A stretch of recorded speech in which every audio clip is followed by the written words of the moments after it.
Boa noite, irmãos. Felizes estamos por estar aqui. Entre tantas opções em que o mundo nos oferece, escolher estar aqui. No dia de hoje, falar do corpo e do espírito, a gente vai trazer algumas reflexões, inclusive do âmbito oriental, que também traz essas características de corpo e mente. Também há uma reflexão em que a gente vai encontrar na Revista Espírita de 1864, junho de 64, onde Pascal vai comentar a passagem sobre a reencarnação e, inclusive, num livro dele como encarnado, Pensamentos, nós encontraremos no parágrafo 148 ele trazendo sobre o tempo. E lá, Pascal comenta de que nós, seres humanos, temos essa existência, um potencial de estarmos aqui, porém, nós, na grande maioria, estamos fora desta temporalidade. Estamos deslocados da presencialidade. E isso faz com que nós percebamos que, na grande maioria das vezes, nós nos encontramos chafurdados no passado ou, muitas vezes, iludidos com o futuro. E o alinhamento entre esses pensamentos é o esforço em estarmos em nós aqui. Pascal chama isso de escapismo. Escapismo, como a própria palavra que tem, escape. O poder do mundo, e nós percebemos isso com o advento da doutrina espírita, que classifica esse orbe como provas e expiações, que aqui não é um planeta para passarmos férias. É um planeta de provas e de expiações, onde temos a opção, como Pascal coloca, de estarmos presentes. Porém, esse mundo tem uma capacidade significativa de agressão. Nós não conseguimos, conforme os nossos planejados, muitas vezes, na grande maioria das vezes. E para saciar as nossas frustrações, ou estamos com os pensamentos no passado, que nos garantem maiores alegrias, ou iludidos com o presente, que nos dão maior garantias de controles, de certa maneira. Mas o passado deixou de ser, ele não existe mais. O futuro não existe, ele só pode existir no presente. Portanto, perceba, irmãos, que a nossa capacidade de escapar, ela é fácil. Difícil é aquele que mantém o pensamento nas coisas que a presencialidade nos dá. Encontramos em vários vícios esse escapismo. Essa frustração em que nós temos na presencialidade, em que faz com que nós saciemos as nossas dores em coisas que futuramente nos darão prazer ou que no passado nos deixam confortável. Perceba que a nossa mente está alhures ao corpo, alhures ao presente. O corpo não pode estar no passado, mas, segundo Pascal, a alma sim. É um pensador cristão, ele vai trazer. A alma é possível. A alma sim. A alma pode estar no presente, mas na maioria das vezes encontra-se no futuro ou no passado. Aí, rapidamente já vemos uma condição desfocada entre a proposta de existência, E comumente nós encontramos numa depressão à noite de domingo, porque ansiamos pelaquela segunda-feira, e a nossa mente, pela ansiedade, denota-se claramente o pensamento futuro, ou a alegria da sexta-feira, que também nos mostra o pensamento no corpo de um futuro. Perceba então que Pascal não é um cara tão fora assim de contexto. Trouxe para nós alguns exemplos em que ele realmente faz com que nós descobrimos que um alinhamento entre corpo e mente, ela se faz jus e necessária para que possamos ser ditos como cristãos. Porque nós não escapamos única e exclusivamente quando a dor nos afeta. Nós escapamos na iminência da dor vir. Como uma sexta-feira ou um domingo. Na iminência do sofrimento futuro, nós já escapamos. É muito rápido a alma se deslocar do corpo. Então, os orientais vai falar sobre isso com o alinhamento dos chakras. Mas para estar alinhado, eu preciso estar aonde? Presente. Meditação. E a meditação faz com que eu esteja ali, não acolá. Não ansiado pelo futuro ou não depressivo com o passado. Eu preciso estar ali. Colocado na condição aonde eu deveria estar. No mundo de provas e expiações. Há outros mundos. Nós temos condições? Não temos condições. A categoria de mundos de prova e expiação denota o alto valor da nossa estirpe no cosmos. Somos pessoas realmente que devem estar aonde estão. Mas nós, egoístas que somos, não estamos satisfeitos com isso. Nós fugimos. O ser mais sóbrio que passou entre a terra, tanto na última ceia, como na balbúrdia de lavar as mãos de Pôncio Pilatos, se manteve sóbrio. Olhando para cada um, inclusive. Percebendo como é que eram esses homens mais perto dos macacos e dos animais do que propriamente como hominais. Com uma profunda compaixão e uma benevolência imensa. Porque o único que estava presente ali era ele. Pilatos, ao lavar as mãos, não queria balbúrdia futura entre os fariseus, já que ele precisava estar denotando poder. Os fariseus queriam a cabeça dele, assim como de João Batista. Tudo condições futuras e as coisas acontecendo no presente. Mas só um estava presente. Todos os outros, mata. O único presente entre todos era o Cristo. O único alinhado com ele mesmo e observando era ele mesmo.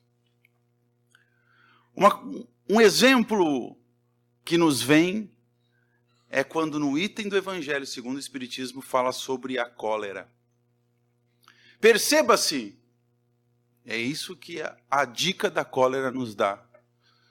Perceba-se quando está colerizado. Veja que vai estar você envergonhado do que estava fazendo. Porque se encontra fora de si, observando-se. O que é isso? Esteja presente. Presencie a cena e saberá o que fazer do que não fazer. Mas como nós não estamos na presencialidade, nós queremos, no ato de cólera, esganar o próximo, nós nos deslocamos para o futuro e assim agimos. mas os espíritos nos colocam. Presencie a cena. Seja você o ator, de fato, da cena. Não desloque para o futuro. Coloque-se e veja o que se faz. A condição introdutória dessa fala é justamente para trazer o pensamento de acoplagem entre o que a mente deveria estar conduzindo o corpo. Mas, no fundo, a gente percebe que o corpo é o único que está presente. A mente, alhures. Fora. Totalmente no mundo das nuvens. Lá. Nessa condição, temos também a ideia que surge, claro e evidente que vai surgir, o quanto nós estamos na presencialidade ou não.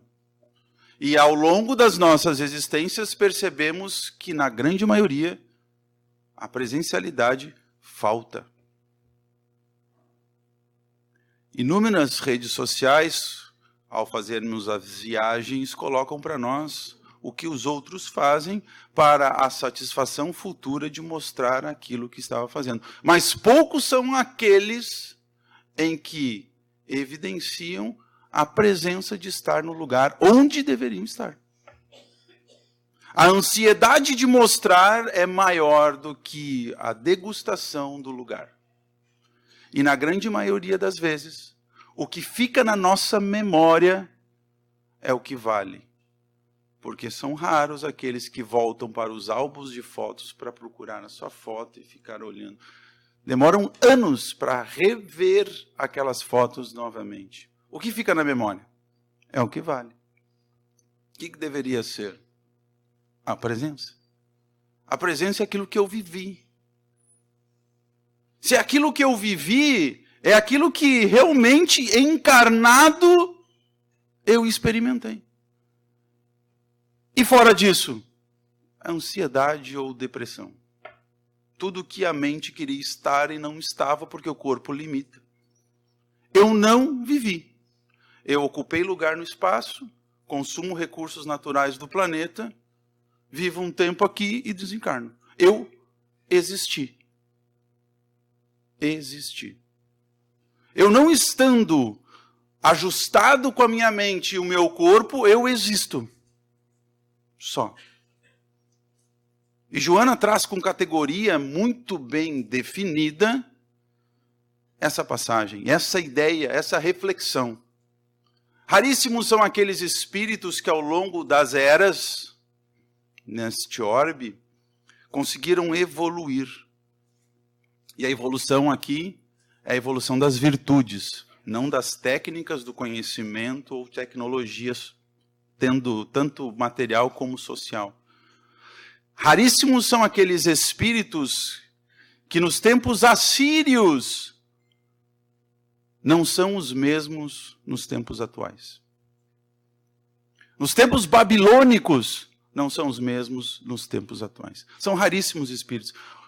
Aquilo, quando eu li e reli, me chamou muita atenção.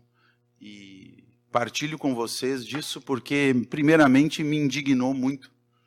Como assim? Como assim nós não... Pois é. E ao longo da história, no livro A Caminho da Luz de Emmanuel, a gente vê que comportamento social, pensamento, tecnologia foram espíritos de outros orbes que vieram aqui amando de Jesus para fazer isso. E aí a gente vê que realmente nós somos muito ruins. Porque foram eles que alavancaram, foram eles que fizeram o pensamento surgir. Sócrates, Platão, Cristo, Krishna, Buda, Siddhartha Gautama, Buda. Vamos encontrar em Madre Teresa, Gandhi. Nossa, encontramos todos os grandes espíritos que vieram, Voltaire, Pascal, Newton, Einstein.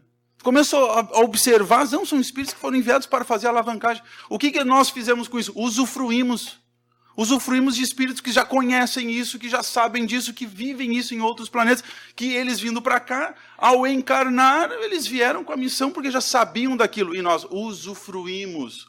Nós deveríamos fazer o quê? Aplicar aquilo que conhecemos. E nós não conseguimos aplicar. Eles tiraram tudo aquilo do zero. Nós só precisamos aplicar aquilo. E nós não conseguimos. E aí, a fala de Joana fica muito clara.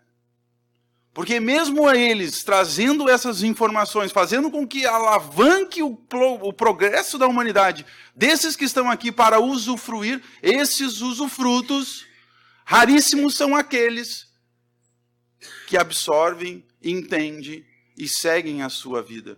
São usufrutos mal usados.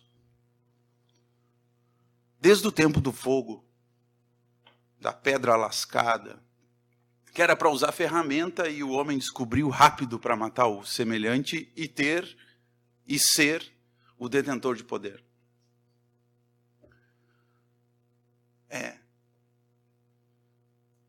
E sempre a questão de poder, ela é interessante, porque sempre a questão de estar no comando e no poder é um desejo futuro, não presente. Assim como uma viagem, que é muito bom voltar para casa, mas as histórias que tem, os caminhos que foram feitos, as escolhas, as torpezas, muitas vezes uma viagem muito mal sucedida e que tu conseguiu sobreviver e voltar para casa, tem muito mais história do que aquela que tu fez conforme o planejado. Tem muito mais riqueza, muito mais superação. Essas condições de pensamentos foram pessoas que vieram de outras, que já traziam isso. Nós só precisamos aplicá-los. E muitas vezes a gente ainda aplica mal e porcamente. Cristo, ser mais perfeito, está esperando por nós até hoje. Então, perceba que nós não somos assim tão inteligentes assim. E a inteligência com um I maiúsculo, a inteligência requer a moral, a ética, a condição cognitiva, a capacidade de argumentação, a vontade, segundo o livro dos Espíritos e o Evangelho. A vontade. V maiúsculo. E aí? Com tudo isso, obviamente, há consequências. Ao longo das eras, eu estar sempre deslocado da presencialidade, há consequências. Nós somos livres. Há o livre-arbítrio. E, obviamente, isso é uma lei e Deus espera que um dia nós consigamos entender. Mas, até lá, ficamos por nós mesmos. Livre-arbítrio é uma condição mais elaborada, mais bonita, mais erudita de dizer todos os problemas que existem na sua vida, quem resolve é você. É livre-arbítrio, é escolha. Você é soberano sobre as suas escolhas. Não há ninguém no mundo que possa fazer isso. Inclusive na obsessão. Nós pensamos, atribuo sempre ao outro. Não, mas no primeiro passo para a obsessão, quem abre essa porta primeiro sou eu. Um espírito iluminado vai ser atacado? Eu não encontrei nenhuma obra espírita isso. Quando vinham a tentar atacar, a moralidade e luminosidade fazia que ele se espantasse. Mas ele não se sentia atacado por aqueles irmãos, porque ele via que eram ignorantes. Então, mesmo na obsessão, o primeiro passo para ser obsediado, quem faz? Eu. Eu escolho. Eu mantenho o pensamento ruim. É eu que alimento. Se eu quiser fechar essa porta, eu a fecho. E aí os níveis de obsessão vão ao infinito, chegando à condição da impossibilidade de fechar a porta depois. Até porque, numa condição muito grande de obsessão, não existe nem porta, ela está escancarada, é um arrombo. Mas nos primeiros momentos era possível. E eu não escolhi. Eu não quis. E é esse eu que determina se eu faço ou não, se eu delibero ou não. Então somos sempre ignorantes a quem? A mim. O eu, a condição natural de quem eu sou. Perante quem? O eterno, ao Pai. Tudo isso faz com que recaia para mim a responsabilidade dos meus atos, não atribuindo aos outros nenhuma divindade. Isso detém quem as pensa assim num estado de ignorância. E a doutrina é esclarecedora, a fé é raciocinada. Esse raciocinado é raciocinado mesmo, é no pensamento. Eu tenho que buscar atributos para sustentar essa teoria. E é rico demais a doutrina espírita para dizer-nos que todas as ações dependem só de nós. As boas também. E as ruins também. É uma lei. Não tem escolha. Não tem escapatória. É a mesma. Os atributos feitos para o mal são do mal e atribuídos ao mal. E as do bem serão atribuídas ao bem e serão feitas para o bem. As ações, os mecanismos são os mesmos. Não se altera. É a lei. Aqui ou em Marte ou em qualquer outro lugar é a mesma. Cristo trouxe a verdade, V maiúsculo. Por quê? Porque a verdade é uma verdade universal. Por isso que é crística.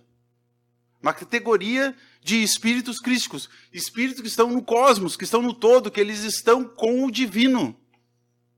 Então, a verdade que ele traz é uma verdade atribuída sempre em qualquer lugar do universo. Um exemplo, Estevão, no livro Paulo e Estevão. Até conhecer o Cristo, ele já era cristão. E ele não conhecia uma palavra do Cristo. Não sabia nem que o Cristo existiu. Até conhecê-lo. Mas as atitudes que eu tinha eram exatamente de um cristão. Então isso não atribui ele saber de Cristo e eu ser cristão, por exemplo. Assim como eu ser espírita e ser um trabalhador da última hora da vinha do Senhor, por exemplo. Não me atribui a essa categoria. Onde é que foi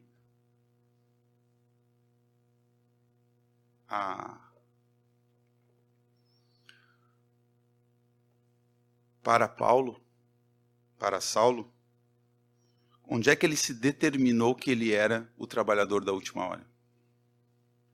Quando ele caiu do cavalo.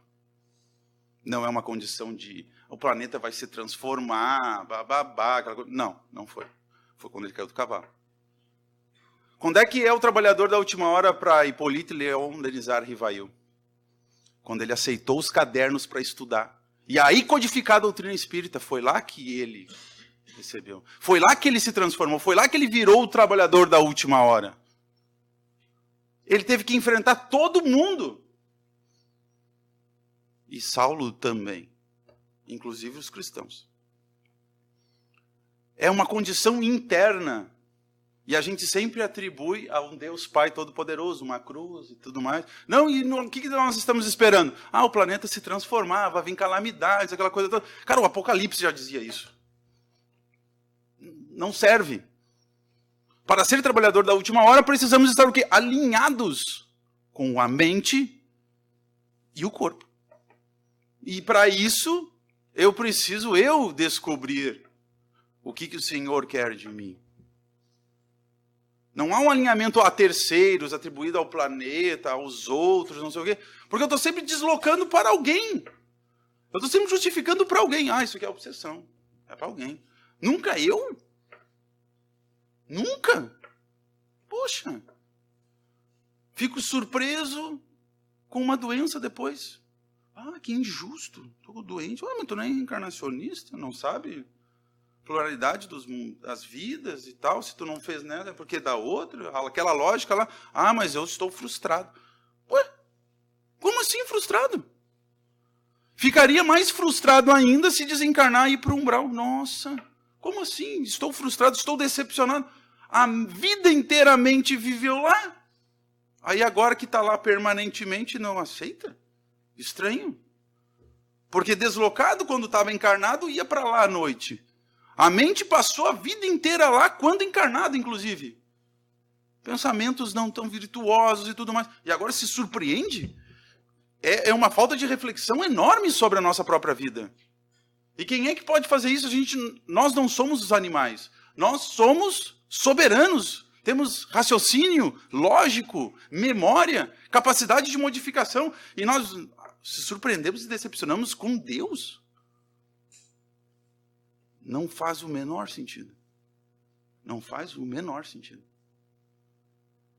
Percuste a sua mente e saberá quem é. Se surpreender depois, achando que a consequência daquilo é atribuído a terceiros. Somos capacitados, temos mãos, raciocínio, pensamento, neurônios têm a vontade. O que diz o Evangelho? Falta de fé. A vontade. Pois é. Então não atribua a terceiros categorias que não competem a terceiros. O que compete a mim, necessariamente, é a mim. Não mais ninguém. Todas essas relações de reflexão fazem com que a gente remonte novamente a temática. Mente e corpo. Mente e corpo. Eu estou fora.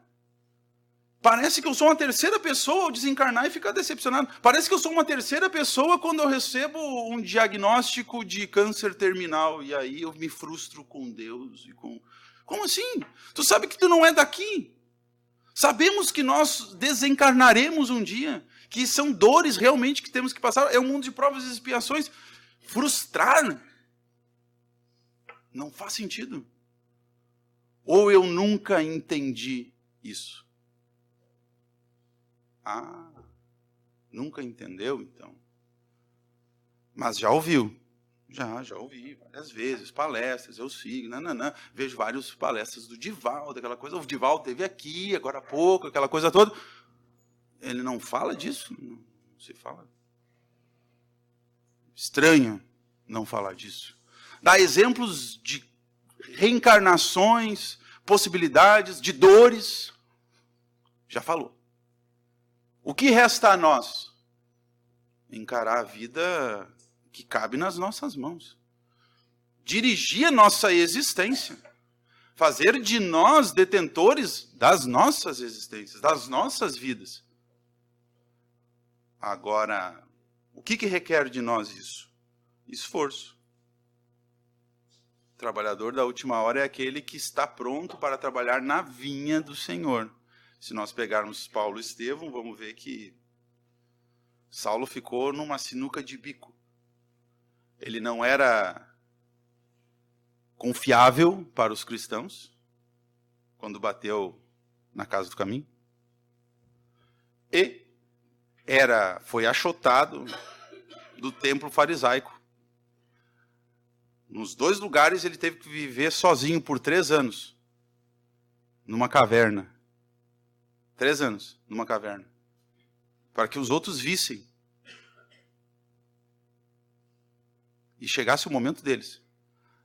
O momento de Saulo chegou depois de 3 anos para ele poder trabalhar na vinha do Senhor. 3 anos.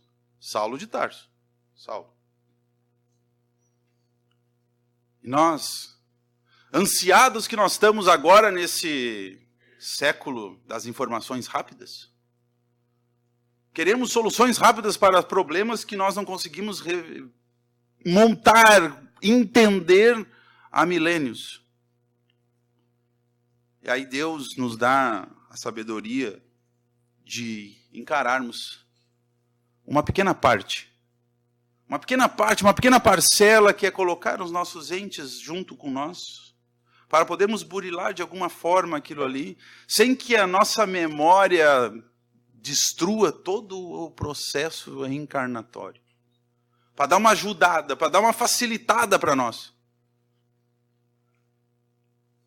Porque agora fica mais claro ainda que se botasse toda a memória de milênios para nós, descobriríamos não só as sacanagens que os outros fizeram com nós, mas também a preguiça que nós temos, a ignorância tamanha, a vontade de continuar no mal que é quase infinita.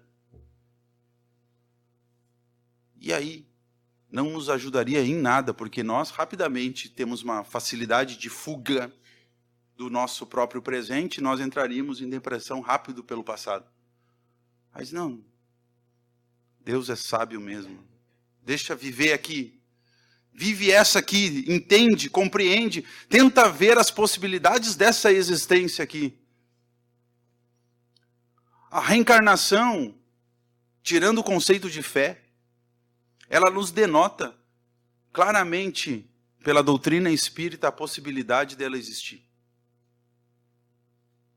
Na introdução do Livro dos Espíritos, nós encontramos assim: Deus, onipresente, onisciente, justo e bom, e vários atributos da divindade. Do outro lado, nós temos a encarnação. Para grandes filósofos, inclusive filósofos materialistas, é muito difícil deles responderem à pergunta por que da dor e por que do sofrimento. São perguntas que são atribuídas aos filósofos desde eras remotíssimas. Por que da dor e por que do sofrimento?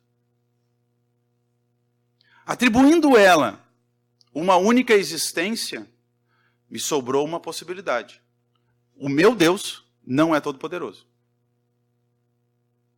É isso. Porque se eu tenho uma única existência e uma criança nasce com câncer, meu Deus não é todo-poderoso. Não é justo, não é bom. Sobrou então duas opções. Ou o meu Deus é justo, ou ele não é justo. Ou eu tenho uma única existência, ou o que eu olho da minha vida, o que eu olho para a vida, ela é míope, ela é distorcida. Eu vou ter que escolher. E eu estou trazendo condições racionais para entender o que é a reencarnação. Não estou trazendo fé, esperança, não. Racionais. Para que eu possa ver numa criança um câncer e achar que aquilo está justo com a divindade, eu não posso ter no pensamento uma única existência. Desde que eu atribua a um Deus justo. Se na doutrina espírita coloca Deus é justo, onipotente, soberanamente justo e bom, e Kardec faz na primeira pergunta, para arrematar, é isso? É a inteligência superior, causa superior de todas as coisas. Bom, então é. O que sobrou? O outro lado, reencarnação. E ele faz na lei de trabalho, lei de justiça, na lei de destruição, e além das pluralidades das existências, que é um capítulo próprio do Livro dos Espíritos, ele faz em 4 outros capítulos perguntas que poderiam contradizer uma pergunta, que é da pluralidade das existências. Ele faz várias vezes. Em vários capítulos ele vai montando de outras formas a mesma pergunta. E os espíritos, obviamente, sabendo, nós já vos dissemos. Quando tiver nós já vos dissemos, podem procurar no Livro dos Espíritos, que essa pergunta já foi feita antes. E ele fez para contornar, para cercar a pergunta, para ter certeza. Nós somos míopes, então, quando olhamos para uma existência? Sim, sim. Se Deus é justo, soberanamente e bom, não sobrou outra opção senão encarar a vida de uma outra forma. De forma racional, não estamos trazendo aqui nada de crença, fé, não. Racional. Só sobrou uma opção. O que eu encaro como vida é míope, é distorcido. Não é isso. Aí a pluralidade das existências faz sentido. Porque só sobrou essas duas opções.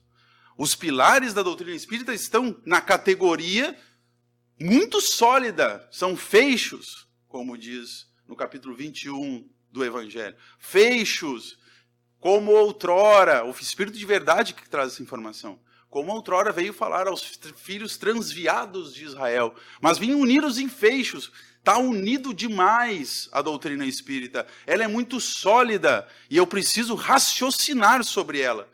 E por formas racionais, de lógica, de entendimento, para que depois, dentro dos problemas que a vida me coloca, eu possa compreender Porque quem não compreende tem raiva.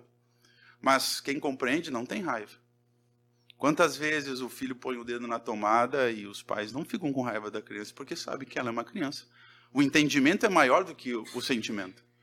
A racionalidade é maior do que o sentimento que está dentro do coração, que habita o coração do homem. Por essas duas categorias, nós percebemos que a reencarnação é a única que pode explicar as injustiças do mundo. As injustiças que o mundo tem. E aí responde a pergunta, por que da dor e por que do sofrimento? Nessas categorias bem distintas, nós temos agora a função, nesses minutos que nos restam, de unir essas duas vertentes.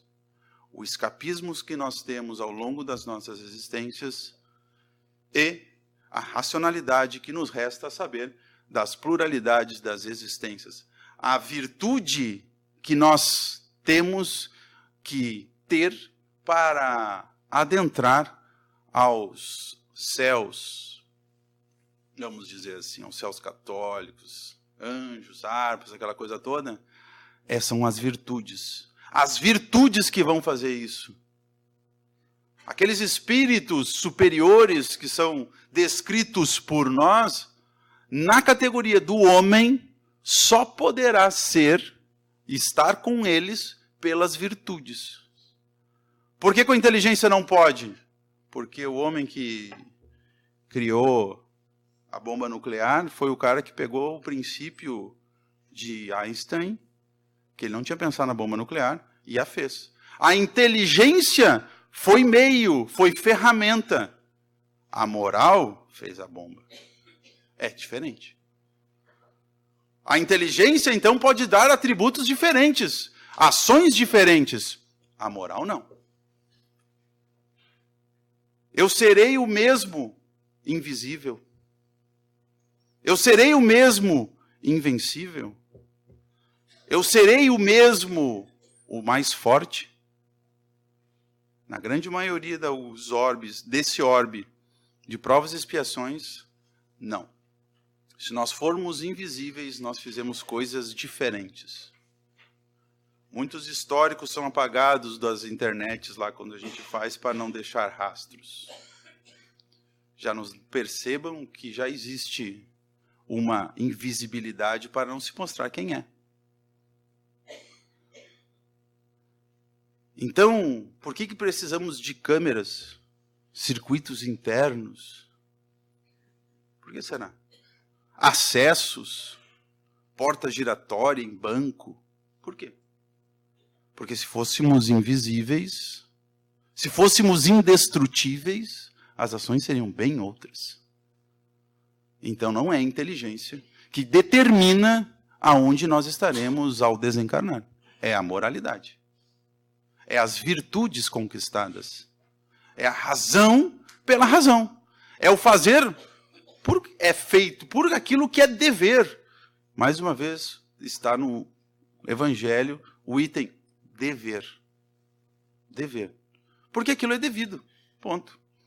Immanuel Kant traz exatamente isso. A verdadeira vontade, que é a vontade que está no Evangelho, é essa que Kant traz.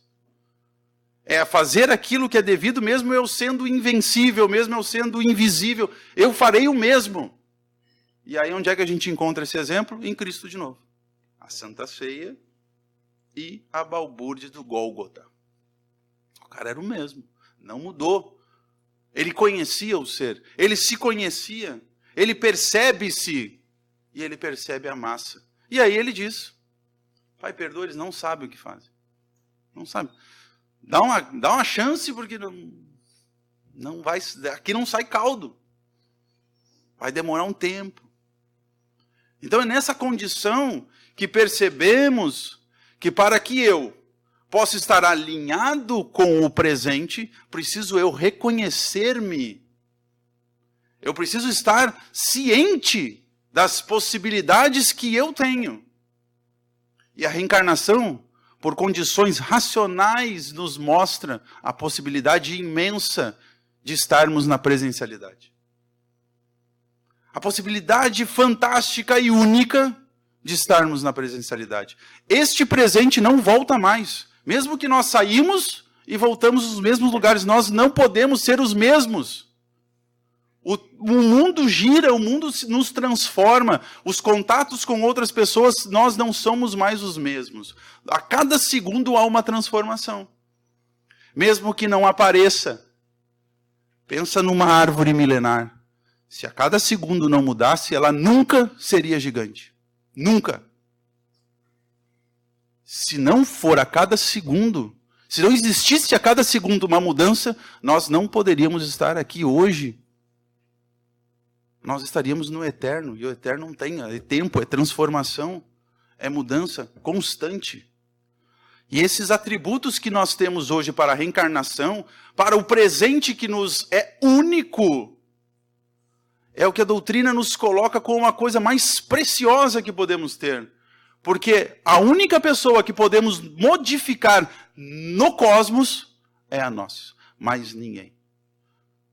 Quantos espíritos nos aguardam do outro lado? Quantos amores que já tivemos, que já estão em outros orbes, nos aguardando para a nossa iluminação? Quantos? Quantos que nós deixamos pela nossa cegueira do egoísmo? Quantos filhos nós largamos? Quantas esposas, quantos maridos, em função de paixões transitórias, que gerou mágoas imensas ao longo dos séculos? Quantos? E nós? Só sobrou a nós. A única possibilidade de mudança, a única capacidade de pensamento diferente é em nós. Não há, em nenhum momento, uma ação sem passar pelo pensamento. Então, se mudar o pensamento, a ação muda. Tem que mudar o pensamento. Mas como mudar? Conhecendo a si mesmo. Um sábio da antiguidade, pergunta 645, Livro dos Espíritos. Um sábio da antiguidade já disse, conhece-te a ti mesmo. Falava de Sócrates. Conhece a ti mesmo. Vai ter que conhecer. Vai ter que perceber. Vai ter que entender quem é. E o entendimento trará o quê? A paz. Traz a felicidade? Jesus disse, a felicidade não é deste mundo. Mas o que traz? Paz. Porque na balbúrdia que nós vivemos, e na balbúrdia do Gólgota, quem era o único em paz, presente na presencialidade? Cristo. Porque por estar presente, presenciava a cena. O único que presenciou a cena. O único que foi testemunha ocular. Naquela condição, o que ele tinha? Paz. Porque ele vai dizer o quê? Tudo está acabado, tudo está feito. A minha missão acabou. E, inclusive, se pegarmos os Salmos do 5º ao 7º, e pegarmos as falas de Jesus no Gólgota, são as mesmas. Ele não mudou nem o que foi colocado por Salomão. É a mesma. A mesma. Ou seja, já estava descrito por Zacarias, por Salomão, que tudo isso iria acontecer. O que ele fez? Cumpriu. Se cumpriu, é porque ele aplicou. E se ele aplicou, ele fez de forma lógica, racional, e conhecendo ele como por ser a perfeição que nós temos, o amor. Não o amor nosso das paixões, que nós amamos o objeto que chamamos pelo nome fulana, Beltrano e tal. Não. O amor crístico. Porque se uma pessoa gera para nós um sentimento, a gente ama a pessoa ou a gente ama aquele sentimento que temos por ela? Outra reflexão. É o sentimento que nós queremos mais que aquela pessoa provoca? Ou a gente ama de fato a pessoa em si? Se amamos de fato a pessoa em si, qualquer coisa que ela fizer, nós compreenderemos que é um espírito que ainda precisa entender certas coisas. Nós não se frustraremos. Nós não se decepcionaremos. Nós não teremos mágoa. Agora, se nós temos a necessidade de amar o sentimento que nós temos, nós amamos o sentimento em detrimento de um terceiro. Kardec é fantástico, cara. Kardec nos faz uma reflexão dessa assim.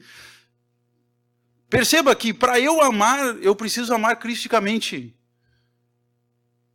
E o amor, quando é colocado pelo Cristo, não é um amor por alguém, pelo um sentimento que nós temos, porque esse sentimento, se a pessoa me magoar, eu não falo mais com ela, vira ódio.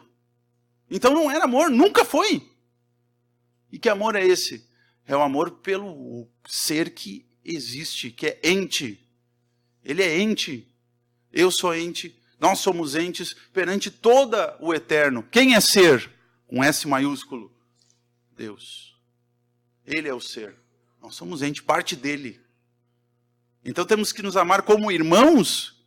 Sim. Esse amor como irmão é o mais próximo que Cristo nos coloca para dizer assim, ame. Mas entenda a dificuldade. Entenda a sua ignorância. É esse que nós entendemos normalmente?